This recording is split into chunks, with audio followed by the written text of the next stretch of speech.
And there was a real cracker of a match at the county ground. Swindon will never lie down. Their fight to retain their Premier League status will continue. They went behind after 15 minutes today to Chris Sutton's 21st goal of the season. Brian Kilcline may feel he was fouled, but the asking price for Sutton will remain high. Norwich insist they won't sell. Norwich were convinced a Swindon equaliser 3 minutes later was offside though, but Sean Taylor found the ball at his feet. No flag, no whistle, the goal stood and it was 1-1. And there was still plenty of action before half-time. Sutton can score goals, he can make them. His neat cross on the turn volleyed in by Rob Newman. Swindon's response was right on the whistle. There was time for an equaliser. Nicky Summerby's cross, Jan Fjortoft's header. It was only weeks ago that, having failed to score, the talk was all about Fjortoft going back to Norway on loan. Since then, he can't stop scoring. 5 minutes into the second half, again from a Summerby cross, Fjortoft did it again.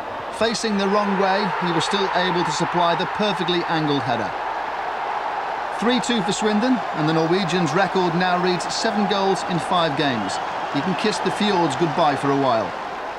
3 points would have lifted Swindon off the bottom of the table for the first time this season.